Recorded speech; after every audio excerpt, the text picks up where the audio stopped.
달빛처럼 포근한 옛 이야기, 월명야담입니다. 오늘도 건강과 웃음이 늘 함께 하시길 바랍니다. 구독과 좋아요로 함께 해주시면 더 많은 이야기를 들려드릴 수 있습니다. 자, 이제 달빛 같은 이야기 속으로 함께 걸어가 보겠습니다. 어느 양반가에는 조우석이라는 머슴이 하나 살고 있었습니다. 봄날의 햇살처럼 온화한 얼굴에 늘 허허 웃는 웃음을 머금고 있던 사내였지요. 그런데 이 사내 말이 둔하고 행동도 느린 탓에 마을 사람들은 입을 모아 바보 머슴이라 부르며 우습게 여겼습니다. 사랑채 앞마당에서는 아침부터 소란이 일고 있었습니다. 마을 장터에서 돌아온 행랑아범이 머슴들을 모아놓고 이것저것 분주하게 일을 시키고 있었지요. 그 틈에서 우석은 느릿느릿 빗자루를 들고 마당을 쓸고 있었습니다. 우석아, 이 나무를 저 곳간 옆으로 옮기거라. 예, 알겠습니다. 아이고, 답답해라. 이놈아, 그렇게 느리게 움직이면 해가 다 지겠다. 집안 하인들조차 우석을 낮춰보며 이런저런 심부름을 시켰습니다. 우석은 묵묵히 고개를 끄덕이며 시키는 일을 해냈지요. 아침 일찍 일어나 우물물을 길어다 날라야 하고 해가 뉘엿뉘엿지도록 밭일을 해야 했습니다.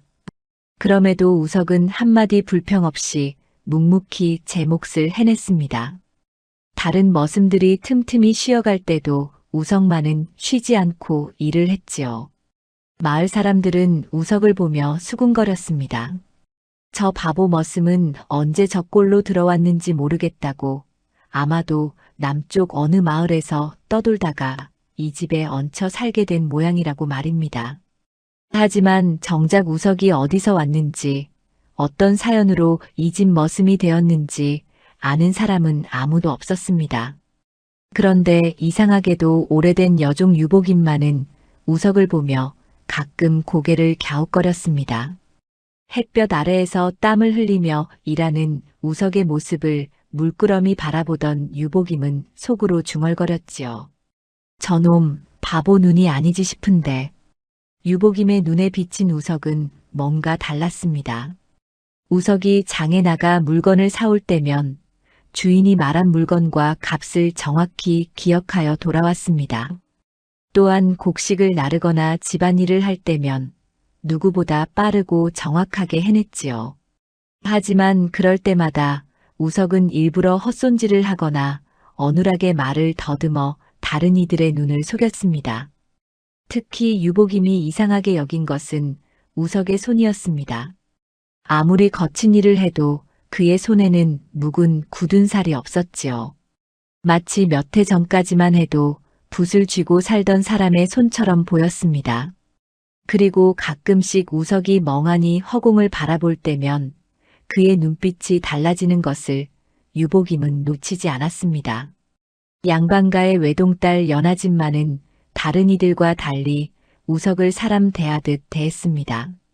처마 밑에서 빗자루질을 하는 우석을 보면 가만히 다가와 말을 건넸지요. 우석아, 오늘도 수고가 많구나. 아닙니다, 아씨. 제가 할 일을 했을 뿐입니다. 날씨가 더운데 이것이라도 먹어라. 연하진은 언제나 따스한 목소리로 우석에게 말을 건넸고 가끔은 찬거리를 몰래 내어주기도 했습니다. 우석은 고개를 깊이 숙여 감사의 뜻을 전했지요.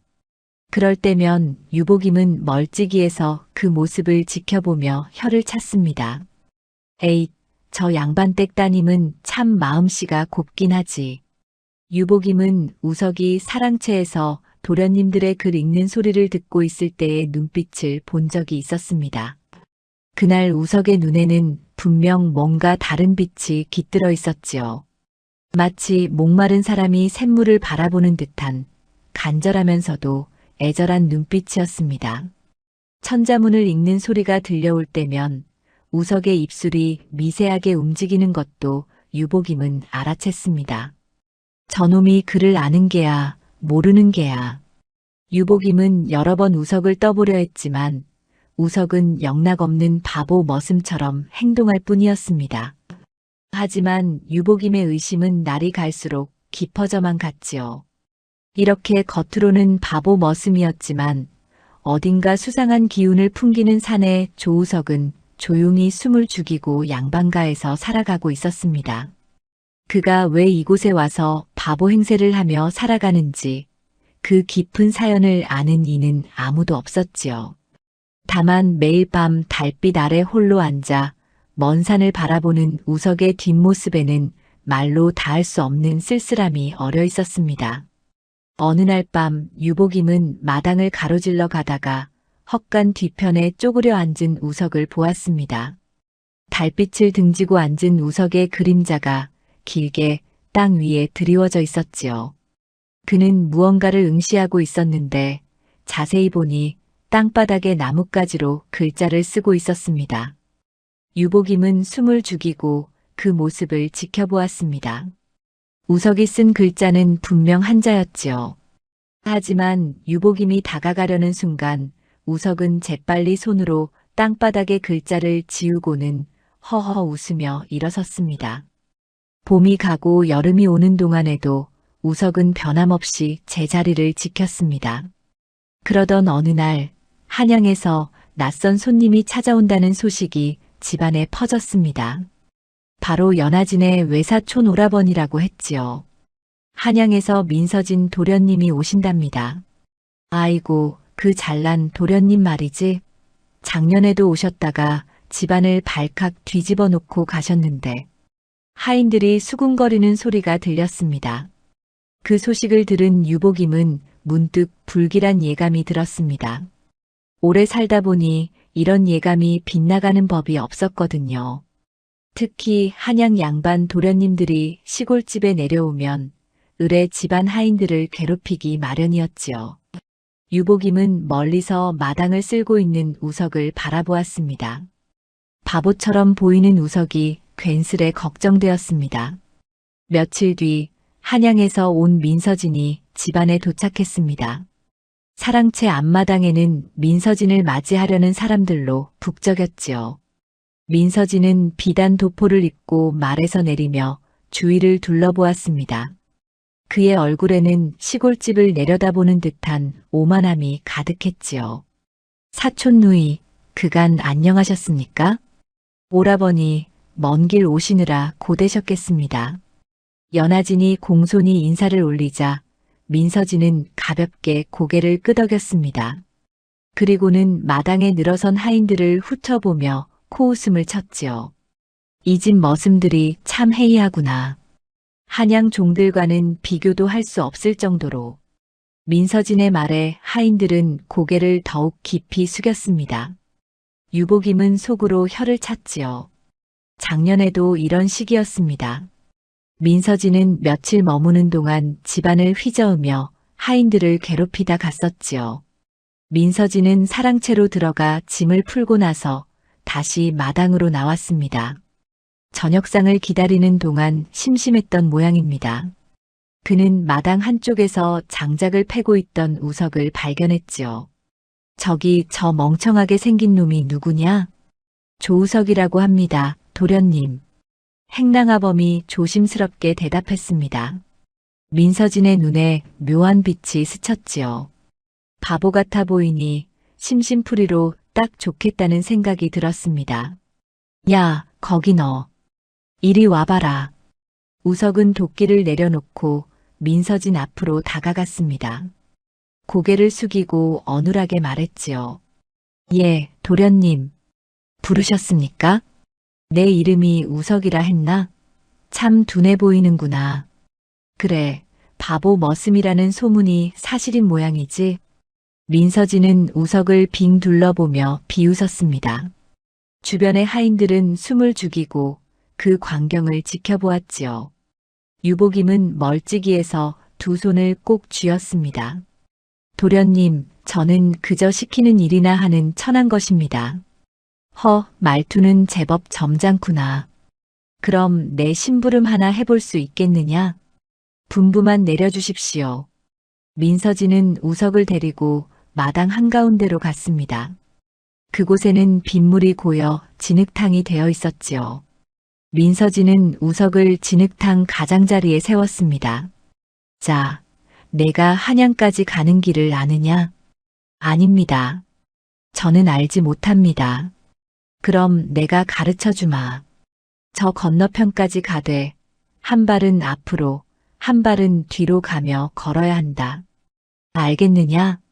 말도 안 되는 명령이었습니다. 앞으로 가면서 뒤로 가라니 결국 제자리 걸음을 하라는 것이 아니겠습니까? 하인들은 숨죽여 지켜보았고 유복임은 차마 보지 못하고 고개를 돌렸습니다. 우석은 묵묵히 고개를 끄덕이고는 시키는 대로 걷기 시작했습니다. 한 발은 앞으로, 한 발은 뒤로. 당연히 제대로 걸을 수 없었지요. 우석은 중심을 잃고 비틀거리다가 결국 진흙탕에 그대로 넘어지고 말았습니다. 하하, 이 바보 머스마, 발도 제대로 못 대느냐.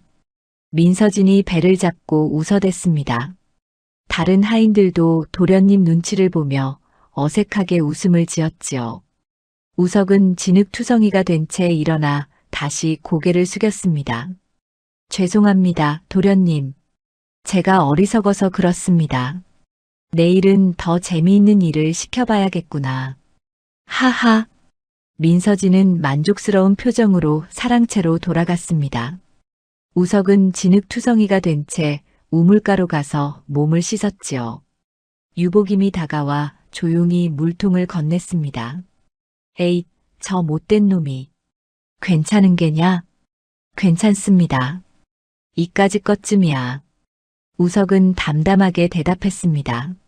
하지만 유복임은 그날 밤 우석의 눈빛을 보았습니다.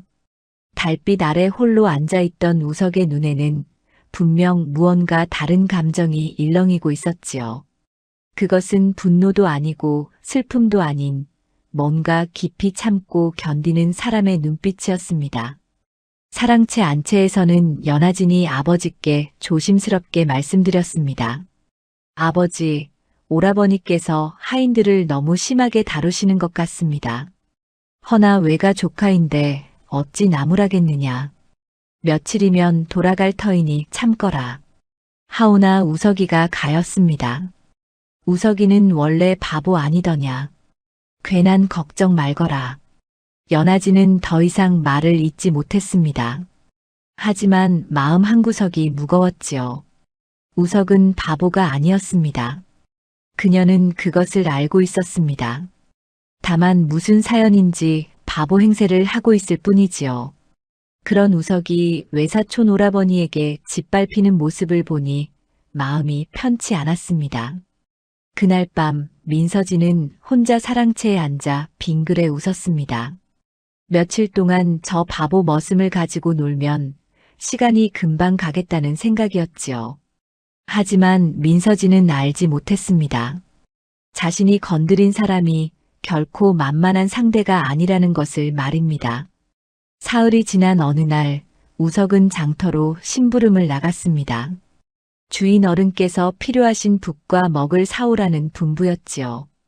우석은 장터에서 물건을 사고 돌아오는 길에 바람에 날린 종이 한 장을 발견했습니다. 길가에 떨어진 그 문서는 누군가 잃어버린 것으로 보였습니다. 우석은 주위를 둘러보았지만 주인을 찾을 수 없었지요. 그는 문서를 집어들고 무심코 펼쳐보았습니다. 순간 우석의 눈이 문서 위의 글자를 따라 움직이기 시작했습니다. 경호년 3월 15일 전담 매매에 관한 문서. 매도인은 김판서댁.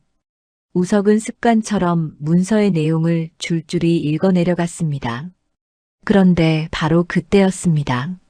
저만 치서 누군가 이쪽으로 걸어오고 있었지요. 우석은 화들짝 놀라 문서를 접으려 했지만 이미 늦었습니다. 우석아? 돌아보니 연하진이 계집종을 데리고 장에서 돌아오는 길이었습니다. 그녀는 우석이 문서를 들고 있는 모습을 똑똑히 보았지요. 더군다나 우석의 입에서 글 읽는 소리까지 들었던 것입니다. 아, 아씨. 우석은 당황한 얼굴로 얼른 문서를 접어 품속에 넣었습니다. 연하진은 천천히 다가오며 물었지요. 우석아, 너 방금 그 문서를 읽고 있었느냐? 아, 아닙니다. 그저 주인을 찾으려고 펼쳐본 것뿐입니다. 하나 내 귀에는 분명 내가 읽는 소리가 들렸는데 우석은 말문이 막혔습니다. 그는 허둥지둥 변명을 늘어놓았지요. 그림처럼 보여서 대충 읊어본 것뿐입니다. 저 같은 천한 것이 어찌 그를 알겠습니까? 연아지는 우석의 얼굴을 똑바로 바라보았습니다. 그녀의 눈에는 혼란과 호기심이 동시에 깃들어 있었지요. 우석의 말투도 평소와 달랐습니다. 바보 머슴이라면 저렇게 또렷하게 말할 수 없을 터였습니다. 우석아, 나는. 연아진이 무언가 말하려는 순간 계집종이 급히 다가와 속삭였습니다. 아씨, 마님께서 어서 들어오라 하십니다. 연아진은 아쉬운 듯 우석을 한 번 더 바라보고는 발걸음을 돌렸습니다. 우석은 그 자리에 우두커니 서서 그녀가 사라지는 모습을 지켜보았지요. 멀찍이에서 이 모든 광경을 지켜본 사람이 있었습니다. 바로 유복임이었습니다. 그녀는 장에서 돌아오다가 우연히 우석과 연아진의 대화를 엿듣게 되었지요. 유복임은 속으로 확신을 굳혔습니다. 역시 저 사내. 그를 모르는 놈이 아니로구먼. 유복임은 오래전부터 우석을 의심해왔습니다. 그의 말투, 손, 눈빛, 모든 것이 보통 머슴과는 달랐지요. 그리고 오늘 그 의심이 거의 확실해진 것입니다. 그날 저녁 우석은 헛간에 홀로 앉아 깊은 생각에 잠겼습니다. 아쉽게 들키고 말았습니다. 아무리 조심했어도 결국 실수를 하고 만 것이지요. 우석은 한숨을 내쉬며 하늘을 올려다보았습니다. 이제 어찌해야 하나. 우석에게는 이곳에 숨어 지내야 할 사연이 있었습니다. 한양에서 큰 누명을 쓰고 도망쳐 나온 몸이었지요. 양반 도령이었던 과거를 숨기고 바보 머슴 행세를 하며 살아온 지도 벌써 2년째였습니다. 그런데 이제 들킬 위기에 처한 것입니다. 한편 안채에서는 연아진이 잠을 이루지 못하고 있었습니다. 그녀는 낮에 본 우석의 모습을 떠올렸지요. 문서를 읽던 그 또렷한 눈빛, 당황하던 그 표정, 변명하던 그 말투. 모든 것이 평소의 바보 머슴과는 달랐습니다. 우석이는 대체 누구일까? 왜 바보 행세를 하는 것일까? 연아진은 우석에게 무언가 깊은 사연이 있을 것이라 짐작했습니다. 하지만 그것이 무엇인지는 알 수 없었지요. 다만 한 가지 확실한 것은 우석이 결코 바보가 아니라는 사실이었습니다. 유복임 역시 잠들지 못하고 이리저리 뒤척였습니다. 오래 산 사람의 직감으로 그녀는 곧 무슨 일이 벌어질 것 같은 불안함을 느꼈지요. 우석의 정체가 드러나면 어떻게 될까? 그리고 한양에서 온 민서진 도련님은 또 무슨 짓을 꾸밀까? 다음 날 아침 우석은 여느 때처럼 일찍 일어나 마당을 쓸었습니다. 하지만 그의 마음은 편치 않았지요. 문득 고개를 들자 안채 창문 너머로 연아진의 모습이 보였습니다. 그녀도 우석을 바라보고 있었습니다. 두 사람의 시선이 공중에서 마주쳤습니다. 연아진은 잠시 머뭇거리다가 작게 고개를 끄덕였고 우석도 조심스럽게 허리를 숙여 인사했지요. 무언의 대화였지만 두 사람 사이에는 묘한 긴장감이 흘렀습니다. 그 모습을 창문 너머로 지켜보던 민서진은 비웃음을 지었습니다. 사촌 누이가 저 바보 머슴에게 관심을 보이는 것이 못마땅했지요. 민서진은 속으로 다짐했습니다. 오늘은 저 머슴을 더 혼내줘야겠다고 말입니다. 집안의 공기가 점점 무거워지고 있었습니다. 무언가 큰 일이 벌어질 것만 같은 예감이 모든 이의 가슴을 짓눌렀지요. 사실 민서진에게는 아무도 모르는 비밀이 있었습니다. 그는 한양의 본가에서 집안 전답과 곡식을 몰래 팔아 제 사치와 유흥에 써왔던 것이지요. 기방을 드나들고 노름판에 돈을 탕진하다 보니 어느새 큰 구멍이 생겨버렸습니다. 문제는 집안 어른들이 장부를 확인하기 시작했다는 것이었습니다. 민서진은 급히 시골 사촌댁으로 내려왔지요. 한양에서 멀리 떨어져 시간을 끌면서 대책을 세우려는 속셈이었습니다. 민서진은 밤마다 사랑채에서 골몰이 생각했습니다. 이 일을 어떻게 숨길 것인가? 혹시 들통나면 누구에게 죄를 뒤집어 씌울 것인가? 그러던 중 그는 한 가지 묘안을 떠올렸지요. 맞다. 서고의 문서를 손보면 되겠구나. 민서진은 어느 날 밤 몰래 서고로 향했습니다. 서고는 집안의 중요한 문서와 장부를 보관하는 곳이었지요. 그는 촛불을 켜고 장부들을 뒤적였습니다. 곡식과 전담 매매에 관한 기록들을 찾아내어 일부를 찢어내고 불에 태웠지요. 그리고는 새로 장부를 만들어 끼워 넣었습니다. 민서진은 어릴 적부터 글씨를 잘 썼기에 필체를 흉내내는 것쯤은 어렵지 않았지요. 다만 숫자를 조작하는 데는 시간이 걸렸습니다. 그는 밤새도록 장부를 고치고 또 고쳤습니다. 며칠 뒤 민서진은 마당에서 우석을 불러 세웠습니다. 다른 하인들도 모두 모이라고 했지요. 무슨 일인가 싶어 사람들이 모여들었습니다. 너희들 잘 들어라. 서고에 큰일이 생겼다. 무슨 일이십니까, 도련님? 행랑아범이 조심스럽게 물었습니다. 민서진은 엄숙한 표정으로 말했지요. 서고의 문서가 없어졌다. 중요한 장부 여러 권이 사라진 것이다. 사람들이 웅성거렸습니다. 서고는 늘 자물쇠로 잠가두는 곳인데 어찌 문서가 없어질 수 있단 말입니까? 민서진은 우석을 똑바로 바라보았습니다. 내가 직접 보았다. 사흘 전 밤 이 우석이란 놈이 서고 근처를 배회하는 것을 말이다. 예, 그런 적 없습니다. 우석이 황급히 부인했습니다. 하지만 민서진은 차가운 눈빛으로 그를 내려다보았지요. 너는 바보라더니 이상하게도 서고 쪽을 자주 어슬렁거렸지. 혹시 글을 훔쳐보려 했던 것 아니냐? 아닙니다. 저는 글도 모르는 천한 것인데 어찌 문서를 훔치겠습니까? 우석의 목소리가 떨렸습니다. 민서진은 품에서 종이 한 장을 꺼냈지요. 그것은 민서진이 직접 만든 가짜 증거였습니다. 그럼 이것은 무엇이냐? 서고 근처에서 발견한 문서 조각이다. 내 손때가 묻어있더구나. 저는 정말 모릅니다. 우석은 억울함에 목소리를 높였습니다. 하지만 민서진은 단호하게 말했지요. 증거가 분명한데 무슨 변명이냐. 내가 서고에 숨어 들어가 문서를 훔친 것을 내 두 눈으로 똑똑히 보았다. 주변의 하인들이 수군거렸습니다. 바보 머슴이 문서를 훔쳤다니 말이 되는 소리인가 싶으면서도 도련님의 말씀이니 거짓일 리 없다고 생각했지요. 유복임은 멀찍이에서 이 광경을 지켜보며 무언가 이상함을 느꼈습니다. 민서진의 말에는 앞뒤가 맞지 않는 구석이 있었지요. 바보 머슴이라면서 왜 문서를 훔친다는 말입니까? 글도 모르는 놈이 문서를 가져가서 무엇을 하겠다는 것입니까? 우석은 꽉 다문 입술을 열지 못한 채 고개를 떨구었습니다. 그는 변명하고 싶었지만 자신이 그를 안다는 사실을 밝힐 수 없었지요. 그것은 곧 자신의 정체가 드러나는 것이었고 한양에서 쫓겨온 사연까지 모두 들통날 터였습니다. 민서진은 우석의 침묵을 보며 속으로 만족스러워했습니다.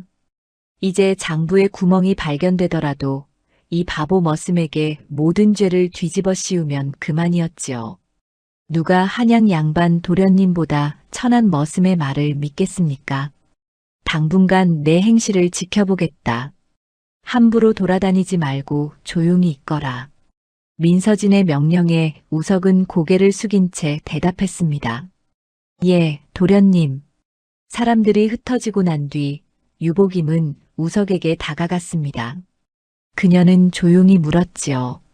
내가 정말 문서를 훔쳤느냐? 아닙니다. 저는 하지 않았습니다. 그럼 왜 변명하지 않았느냐? 우석은 대답하지 않았습니다. 유복임은 그의 떨리는 주먹을 보았지요. 무언가 큰 비밀을 품고 있는 사람의 모습이었습니다. 안채에서는 연하진이 이 소식을 전해 듣고 깊은 시름에 잠겼습니다. 우석이 문서를 훔쳤다니 도무지 믿기지 않았지요. 그녀는 며칠 전 우석이 문서를 읽던 그 모습을 떠올렸습니다. 그때 우석의 눈빛에는 진실이 담겨 있었습니다. 밤이 깊어갔습니다. 민서진은 사랑채에서 술을 마시며 흐뭇한 표정을 지었고 우석은 헛간에 홀로 앉아 주먹을 불끈 쥐었으며 유복임은 뭔가 이상한 냄새를 맡고 있었습니다. 진실은 아직 어둠 속에 감춰져 있었지요. 유복임은 밤마다 잠을 설쳤습니다. 무언가 석연치 않은 일이 집안에서 벌어지고 있다는 느낌이 들었지요. 그녀는 오랜 세월 이 집에서 살아온 사람답게 작은 변화도 놓치지 않았습니다. 그날 밤도 유복임은 잠이 오지 않아 우물가로 향했습니다. 물이라도 한 바가지 떠 마시려는 참이었지요. 그런데 안채 뒤편에서 낮은 목소리가 들려왔습니다. 유복임은 발걸음을 멈추고 숨을 죽였습니다. 달빛에 희미하게 비치는 그림자 하나가 서고 쪽으로 향하고 있었지요. 자세히 보니 민서진이었습니다. 그는 주위를 두리번거리며 서고 문을 열고 안으로 들어갔습니다. 한밤중에 서고에는 무슨 일로? 유복임은 호기심이 일었지만 함부로 다가갈 수 없었습니다. 그녀는 담장 그늘에 몸을 숨기고 조용히 지켜보았지요. 얼마 뒤 민서진이 서고에서 나왔습니다. 그의 손에는 종이 뭉치가 들려 있었고 표정이 심상치 않았습니다. 민서진은 다시 주위를 살피더니 재빨리 사랑채로 돌아갔습니다. 유복임은 그제야 숨을 내쉬었지요. 분명 수상한 일이 벌어지고 있었습니다. 뭘 그리 숨기는 걸까? 다음 날 밤 유복임은 일부러 늦게까지 깨어 있었습니다. 혹시 또 무슨 일이 벌어지나 살펴보려는 것이었지요. 자정이 가까워질 무렵 유복임은 헛간 쪽에서 인기척을 느꼈습니다. 조심스럽게 다가가 보니 우석이 홀로 앉아 있었습니다. 하지만 그것뿐이 아니었지요. 우석의 맞은편에는 낯선 사내 하나가 더 있었습니다. 두 사람은 작은 등불 아래에서 무언가 이야기를 나누고 있었습니다. 유복임은 더욱 몸을 낮추고 귀를 기울였습니다. 낯선 사내의 목소리가 들려왔지요. 우석, 언제까지 이렇게 숨어 지낼 것이냐? 스승님, 저는 스승님이라고?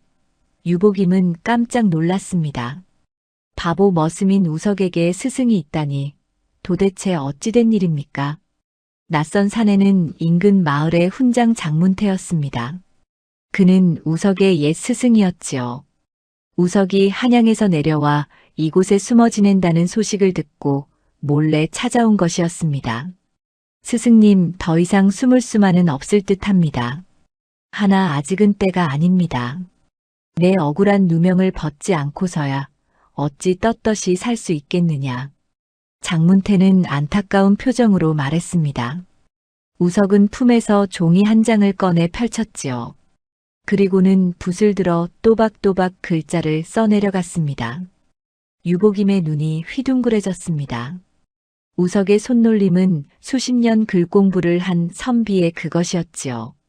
필체도 반듯하고 아름다웠습니다. 어찌 바보 머슴이 저런 글씨를 쓸 수 있단 말입니까? 스승님, 이 집안에도 이상한 일이 벌어지고 있습니다. 민서진이란 자가 무언가 꾸미고 있는 듯합니다. 그래, 어찌 알았느냐? 며칠 전 밤 그자가 서고에 드나드는 것을 보았습니다. 분명 문서를 손보고 있는 것 같았습니다. 장문태는 심각한 표정으로 고개를 끄덕였습니다. 두 사람은 한참을 더 이야기를 나누었지요. 유복임은 그 모든 대화를 듣고 있었습니다. 이윽고 장문태가 자리에서 일어났습니다. 조심하거라. 내 정체가 들통나면 큰일이다. 예, 스승님. 걱정 마십시오. 장문태는 어둠 속으로 사라졌고 우석은 한동안 그 자리에 앉아 있었습니다. 유복임은 몸을 숨긴 채 입을 막고 있었지요. 너무나 놀라운 일이었습니다. 이놈이 바보 머슴이 아니라 한양 도령이었구먼. 유복임은 조용히 제자리로 돌아왔습니다. 가슴이 두근거렸지요. 우석의 정체, 민서진의 수상한 행동, 모든 것이 하나씩 맞춰지기 시작했습니다. 다음 날 아침 유복임은 평소와 다름없이 일을 했습니다. 하지만 마음속으로는 계속 고민했지요. 이 사실을 누군가에게 말해야 하는가, 아니면 그냥 모르는 척 지내야 하는가. 유복임은 마당을 쓸다가 우석과 눈이 마주쳤습니다. 우석은 여느 때처럼 허허 웃으며 고개를 숙였지요. 하지만 유복임은 이제 그 웃음 뒤에 숨겨진 진실을 알고 있었습니다. 점심 무렵 유복임은 결심을 굳혔습니다. 이 일을 아쉽게 말씀드려야겠다고 말입니다. 연하진은 우석을 믿는 분이었고 또한 민서진의 횡포에 마음 아파하던 분이었지요. 유복임은 안채로 들어가 연하진을 조용히 불렀습니다. 아씨, 말씀드릴 것이 있습니다. 무슨 일인가? 지난밤에 제가 본 것을 말씀드려야 할 것 같습니다. 연하진의 표정이 진지해졌습니다. 유복임은 목소리를 낮추어 지난밤에 보고 들은 모든 것을 이야기했지요. 우석이 훈장과 만난 일, 글을 쓰던 모습, 민서진이 서고에 드나들던 일까지 모두 말입니다.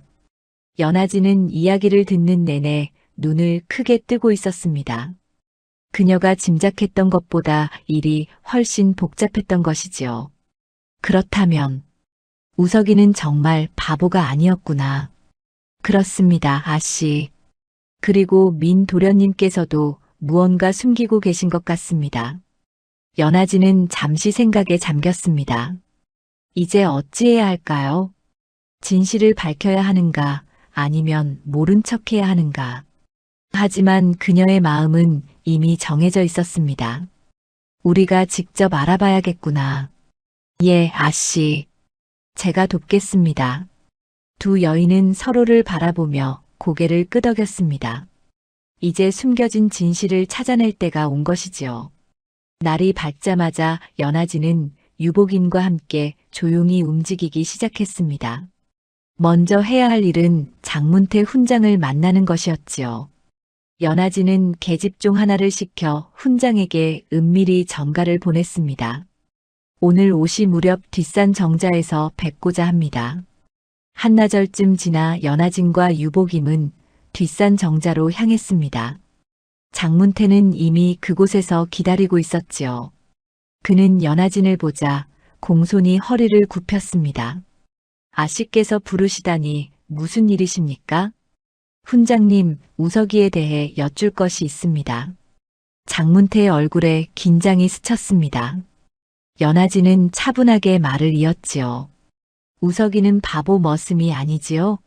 그리고 훈장님은 그의 스승이시고요. 장문태는 잠시 망설이다가 고개를 끄덕였습니다. 이미 들킬 대로 들킨 이상 숨길 수 없었지요. 그렇습니다, 아씨. 우석은 원래 한양의 양반 집안 도련님이었습니다. 하나 억울한 누명을 쓰고 이곳까지 도망쳐 온 것입니다. 어떤 누명입니까? 집안 어른의 재물을 훔쳤다는 누명이었습니다. 하나 실은 다른 이가 꾸민 일이었지요. 우석은 결백했으나 아무도 믿어주지 않았습니다. 연하진은 고개를 끄덕였습니다. 그제야 우석이 왜 바보 행세를 하며 살아야 했는지 이해가 되었지요. 훈장님, 제게 부탁이 있습니다. 민서진 도령의 일을 함께 조사해 주실 수 있겠습니까? 무슨 일입니까? 유복임이 나서서 민서진이 서고에 드나들던 일을 이야기했습니다. 장문태는 심각한 표정으로 들었지요. 그렇다면 서고의 장부를 살펴봐야겠습니다. 하나 마음대로 들어갈 수가 없지 않습니까? 연하진이 난처한 표정을 지었습니다. 서고는 집안 어른들만 출입할 수 있는 곳이었지요. 하지만 유복임이 묘안을 냈습니다. 제가 열쇠를 아는 곳에 있습니다. 밤중에 몰래 가져다 드리겠습니다.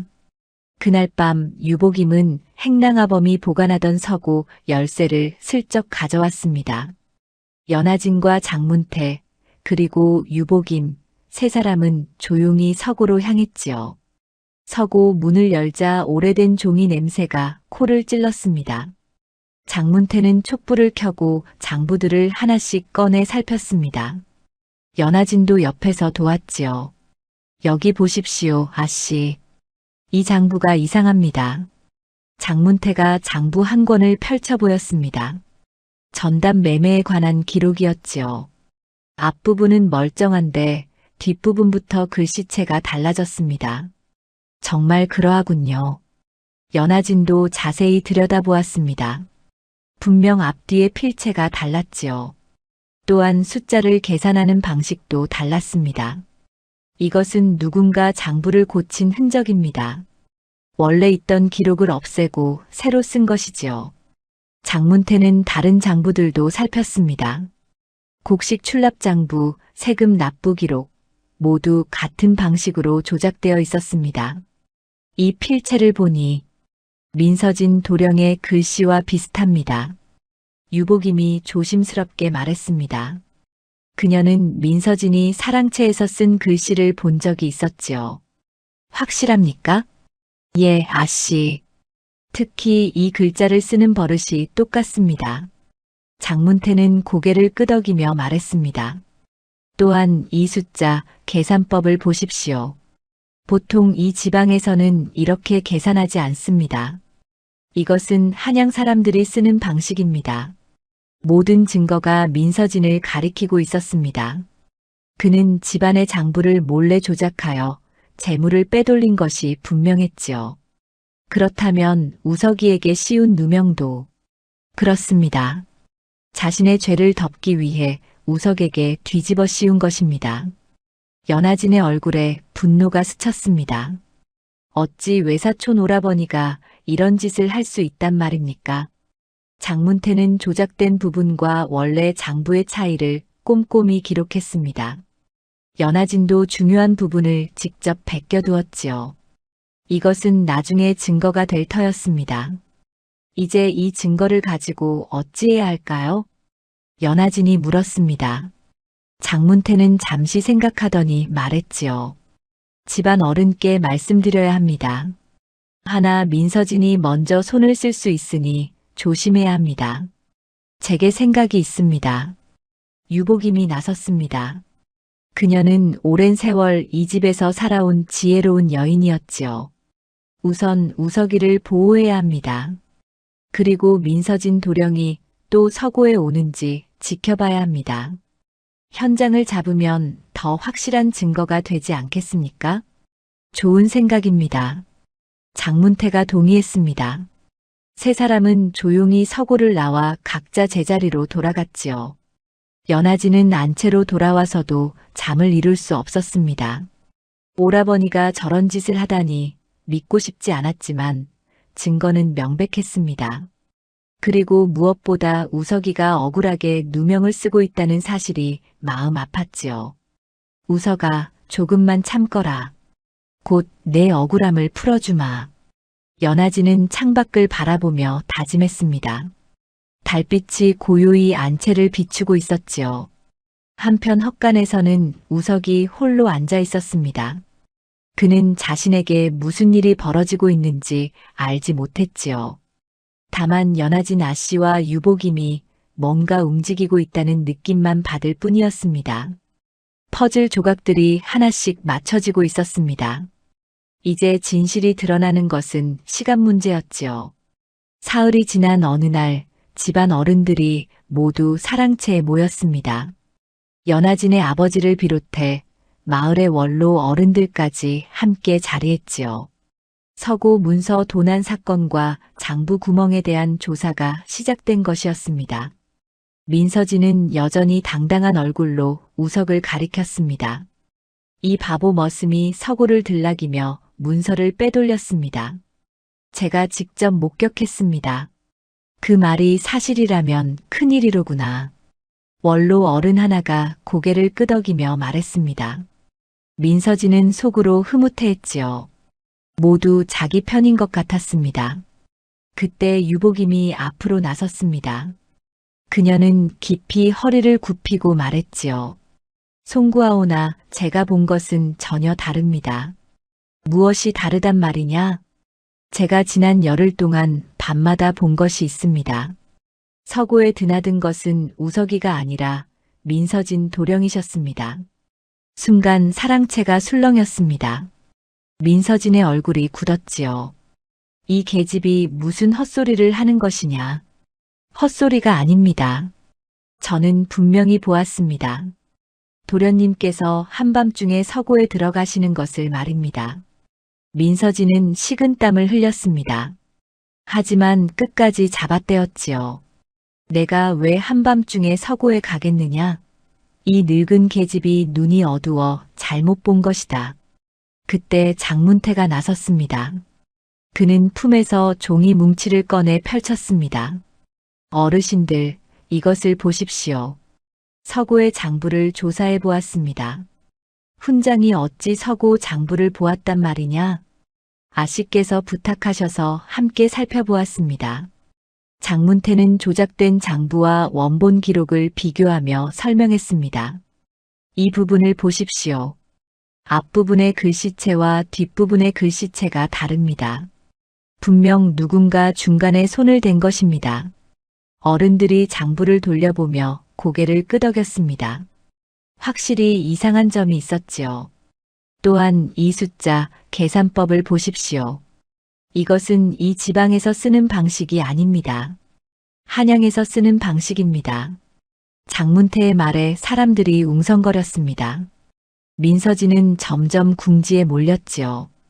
그리고 이 글씨체는 장문태가 다른 종이를 펼쳤습니다. 그것은 민서진이 사랑채에서 쓴 편지글이었습니다.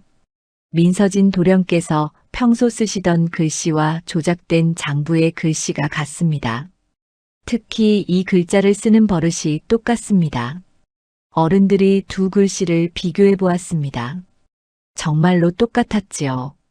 민서진은 얼굴이 새하얗게 질렸습니다. 이것은 누군가 내 글씨를 흉내낸 것이다. 그렇다면 계산법은 어찌 설명하시겠습니까? 이것은 한양에서만 쓰는 독특한 방식입니다. 민서진은 말문이 막혔습니다. 그때 연하진이 조용히 말했지요. 오라버니, 정말이십니까? 정말 오라버니께서 하신 일입니까? 나를 믿지 못하겠느냐? 믿고 싶습니다. 하나 증거가 너무 많습니다. 연하진의 목소리는 떨리고 있었습니다. 외사촌 오라버니를 의심하고 싶지 않았지만 사실은 명백했지요. 장문태는 계속해서 증거를 제시했습니다. 조작된 장부의 날짜, 없어진 문서의 목록, 민서진이 서고에 드나든 시기, 모든 것이 들어맞았습니다. 또한 조사해보니 본가에서도 전답과 곡식이 사라진 일이 있었다고 합니다. 그 시기가 모두 도령께서 재물을 관리하시던 때와 일치합니다. 민서진은 더 이상 변명할 수 없었습니다. 그는 마지막 발악을 했지요. 좋다. 내가 했다. 하나 그것이 어떠냐. 나는 한양 양반가의 도련님이다. 이 시골 것들이 감히 나를 심판할 수 있단 말이냐. 그 순간 사랑채가 조용해졌습니다. 민서진은 스스로 자백을 한 것이었지요. 연하진의 아버지가 일어서며 엄하게 말했습니다. 내가 아무리 한양 양반이라 해도 죄를 지었으면 벌을 받아야 한다. 당장 관가에 알려 처벌을 받도록 하겠다. 안 됩니다. 나를 용서해 주십시오. 민서진이 바닥에 엎드려 빌었지만 이미 늦었습니다. 원로 어른들도 고개를 저으며 한마디씩 했지요. 양반의 채통도 없이 재물을 훔치다니. 게다가 죄 없는 머슴에게 누명을 씌우려 하다니 참으로 몹쓸 짓이로다. 관가에서 사람이 왔습니다.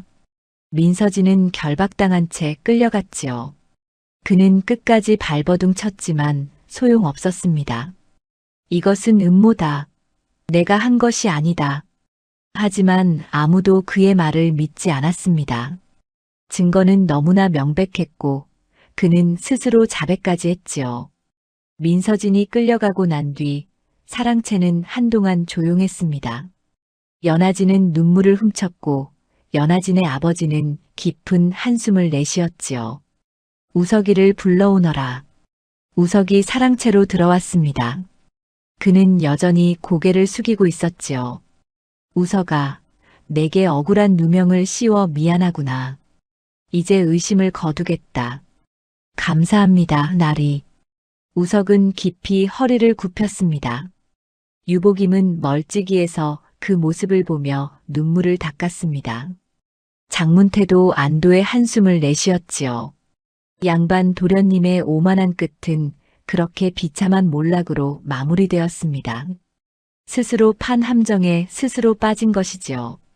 모든 소동이 끝난 뒤 마당에는 고요한 바람만 불고 있었습니다. 민서진이 끌려간 지 사흘째 되는 날, 연아진의 아버지는 다시 한번 사람들을 모았지요. 이번에는 우석의 일을 제대로 매듭짓기 위함이었습니다. 우석은 사랑채 마루 앞에 서서 깊이 허리를 굽혔습니다. 머슴 주제에 큰 소동을 일으켜 죄송할 따름입니다. 저는 다만 제자리에서 해야 할 일을 했을 뿐입니다. 고개를 들어라, 우석아. 연아진의 아버지가 부드럽게 말했습니다. 우석이 조심스럽게 고개를 들자 그는 계속 말했지요. 이제 더 이상 바보 행세를 할 필요가 없지 않겠느냐. 훈장에게 들으니 너는 원래 한양의 양반 집안 도령이라 하더구나. 우석은 잠시 망설이다가 입을 열었습니다. 그렇습니다, 나리. 저는 한양 조씨 집안의 셋째 아들 조우석입니다. 억울한 누명을 쓰고 이곳까지 도망쳐 왔습니다. 내 사연을 들으니 참으로 안타깝구나. 하나 이제는 떳떳이 살아도 되지 않겠느냐? 우석은 고개를 저었습니다. 한양의 누명은 아직 풀리지 않았지요. 아직은 때가 아닌 듯합니다. 제 결백을 증명할 길이 없습니다. 그때 장문태가 나섰습니다. 나리, 제게 생각이 있습니다. 이번 일로 우석의 명석함이 드러났으니 과거를 보게 하면 어떻겠습니까? 급제만 한다면 한양의 누명도 자연히 풀릴 것입니다. 연아진의 아버지가 고개를 끄덕였습니다. 좋은 생각이로다. 우석아, 내 뜻은 어떠하냐? 우석은 한참을 생각하다가 대답했습니다. 감사하오나 아직 준비가 되지 않았습니다. 그럼 준비를 하여라. 내가 도와주겠다. 유복임이 앞으로 나서며 눈물을 훔쳤습니다. 이놈아, 이제 그만 너를 바보 취급하는 세상에서 벗어나거라. 내가 얼마나 힘들었겠느냐. 고맙습니다, 어르신. 우석의 눈가도 붉어졌습니다. 2년 동안 바보 행세를 하며 살았던 세월이 주마등처럼 스쳐 지나갔지요. 연아진이 조심스레 다가왔습니다. 그녀는 우석을 똑바로 바라보며 말했습니다. 우석아, 너는 바보 머슴이 아니었구나. 그동안 얼마나 숨이 막혔겠느냐. 이제는 내 이름으로 내 삶을 살아도 되지 않겠니? 아씨. 우석은 감사의 뜻을 전하려 했지만 말이 나오지 않았습니다. 다만 깊이 고개를 숙일 뿐이었지요. 장문태도 한마디 거들었습니다. 우석아, 그만 과거의 짐을 내려놓고 다시 붓을 들어보거라. 내 재주라면 충분히 급제할 수 있다. 우석은 한동안 아무 말도 하지 못했습니다. 그러다 천천히 입을 열었지요. 감사합니다, 여러분. 숨기고만 살기에는 제 목숨이 아까운 줄 이제 알겠습니다. 우석은 서쪽 하늘을 바라보았습니다. 석양이 붉게 물들고 있었지요. 이제 제 길을 다시 걸어보겠습니다. 당당하게, 떳떳하게 말입니다. 그날 저녁, 우석은 처음으로 사랑채에 초대받아 식사를 했습니다. 더 이상 머슴이 아니었지요. 이제는 한 사람의 양반 도령으로 대접받았습니다. 밤이 되어 우석은 마당을 거닐었습니다. 달빛이 고요히 그를 비추고 있었지요. 유복임이 다가와 조용히 말했습니다. 이제 정말 떠날 거냐? 예. 과거 공부를 제대로 해야 합니다. 장훈장님 댁에 머물며 준비하려 합니다. 그래, 잘 생각했다. 꼭 급제하거라. 노력하겠습니다. 다음 날 아침 우석은 집을 떠날 준비를 했습니다. 연하진이 직접 싼 보따리를 건네주었지요. 이것을 가지고 가거라. 먹을 것과 옷가지를 넣어두었다. 고맙습니다, 아씨. 은혜를 잊지 않겠습니다. 은혜는 무슨? 내가 억울함을 이기고 당당히 살아가는 것이 내게는 가장 큰 기쁨이다. 연하진의 목소리가 떨렸습니다. 우석은 깊이 허리를 굽혔지요. 연하진의 아버지도 나왔습니다. 그는 우석의 손에 은자 몇 냥을 쥐어주었습니다. 이것으로 공부에 필요한 것들을 사거라. 부족하면 언제든 말하고. 감사합니다, 나리. 우석은 눈물을 참으며 인사를 올렸습니다. 집안 사람들이 모두 나와 그를 배웅했지요. 장문태가 함께 걸으며 말했습니다. 오늘부터 내 인생의 새로운 장이 시작되는 것이다. 과거의 아픔은 이제 내려놓아라. 예, 스승님. 그리고 기억하거라. 내가 바보 행세를 하며 견뎠던 그 시간들이 헛되지 않았음을. 그 시간이 너를 더 강하게 만들었다. 우석은 고개를 끄덕였습니다. 정말 그랬지요. 바닥에서부터 기어 올라온 경험이 그를 더욱 단단하게 만들었습니다. 마을 어귀에 이르자 우석은 뒤를 돌아보았습니다. 멀리 양반가의 기와 지붕이 보였지요. 그곳에서 보냈던 2년의 시간, 고통스러웠지만 또한 배움이 많았던 시간이었습니다. 우석은 깊이 허리를 굽혀 절을 올렸습니다. 그리고는 다시 앞을 향해 걸었지요. 이렇게 바보 머슴이라 불리던 사내 조우석에 감춰진 과거는 조용히 뒤로 넘어갔습니다. 권선징악의 결말 속에서 한 사람의 새 출발이 시작된 것이지요. 그리고 머지않아 조우석이라는 이름이 과거 급제자 명단에 오를 것이라는 소문이 마을에 퍼지기 시작했습니다. 바보 머슴이 아니라 진짜 선비로 돌아온 사내의 이야기는 그렇게 사람들의 입에 오르내리게 되었습니다.